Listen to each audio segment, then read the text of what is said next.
America, Israel और Iran के बीच चल रहे युद्ध के दरमियान सऊदी अरब और पाकिस्तान में तनाव बढ़ रहा है। जहां रिपोर्ट्स से पता चलता है कि सऊदी अरब पाकिस्तान से नाराज चल रहा है और उसके बुलावे पर पाकिस्तानी प्रधानमंत्री शहबाज शरीफ जेदा पहुंचे थे। गुरुवार को शहबाज ने सऊदी क्राउन प्रिंस मोहम्मद बिन सलमान से मुलाकात की। इसके पहले पिछले सप्ताह पाकिस्तान के सेना प्रमुख फील्ड मार्शल आसिम मुनीर ने सऊदी का चक्कर लगाया था। बताया जा रहा है कि इन मुलाकातों से पाकिस्तान और ईरान के रिश्तों के लिए मुश्किलें खड़ी हो सकती हैं, क्योंकि ईरानी हमलों को रोकने के लिए रियाद ने इस्लामाबाद से सक्रिय समर्थन की मांग की है। सऊदी अरब और पाकिस्तान ने पिछले साल एक ऐतिहासिक समझौता किया था, जिसके अनुसार किसी एक देश पर हमला दूसरे पर आक्रमण माना जाएगा। अमेरिका और इजराइल के हमले के जवाब में ईरान ने सऊदी अरब समेत खाड़ी देशों में लगातार मिसाइल और ड्रोन दाग रहा है। रियाद का कहना है कि अब यही समय है जब पाकिस्तान को समझौते के तहत ईरानी हमलों को रोकने के लिए सऊदी के साथ आना चाहिए। बता दें, क्राउन प्रिंस से मुलाकात के बाद शहबाज के प्रवक्ता ने कहा कि शहबाज शरीफ ने इन मुश्किल समय में सऊदी अरब के प्रति पाकिस्तान की एकजुटता और समर्थन जाहिर की है। शरीफ ने मुलाकात के दौरान मोहम्मद बिन सलमान को भरोसा दिलाया है कि पाकिस्तान हमेशा सऊदी अरब के साथ मजबूती से खड़ा रहेगा। आपको बता दें, पिछले सप्ताह ही सऊदी रक्षा मंत्री ने पाकिस्तानी फील्ड मार्शल आसिम मुनीर से मुलाकात की थी। इस मुलाकात में दोनों पक्षों ने ईरान के हालिया हमलों और अपने संयुक्त रणनीतिक रक्षा समझौते के तहत उनका जवाब देने के तरीकों पर बात की। समझौते के तहत पाकिस्तान संकट के समय सऊदी अरब का साथ देने के लिए बातें हैं। अमेरिका और इजराइल ने 28 फरवरी को ईरान के खिलाफ बड़ा हमला बोल दिया था, जिसके बाद क्षेत्र में बड़े पैमाने पर युद्ध भड़क गया है। शुक्रवार को अमेरिका ने ईरान की आर्थिक रीढ़ कहे जाने वाले एक द्वीप पर हमला किया।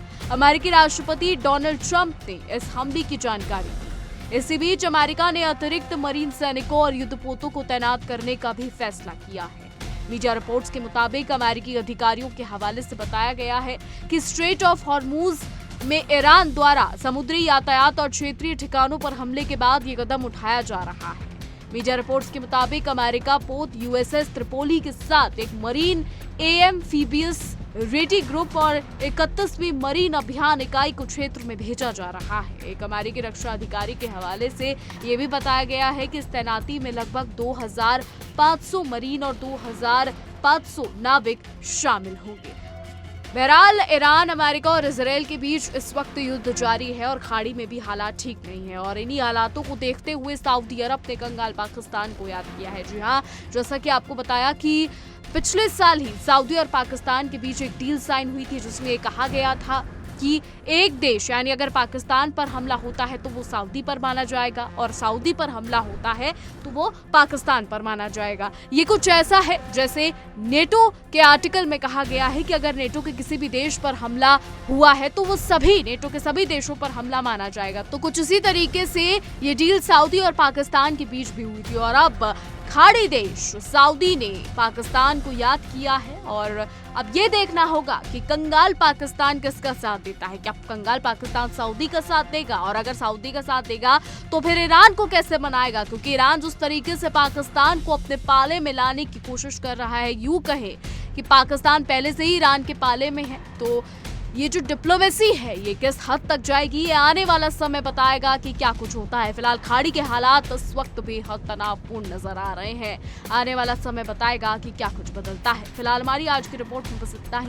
क्या कुछ राय है आपकी इस पर, क्या कुछ सोचते हैं, कमेंट के जरिए जरूर बताइएगा। और ऐसी देश और दुनिया की तमाम बड़ी खबरें जानने के लिए देखते रहिए इंडिया डेली। देखिए इंडिया डेली 24/7 अब आपकी स्मार्ट टीवी पर। इंडिया डेली मौजूद है सभी डिजिटल प्लेटफॉर्म पर लाइव और लगातार। इंडिया डेली 24/7 हर दिन राष्ट्र को समर्पित।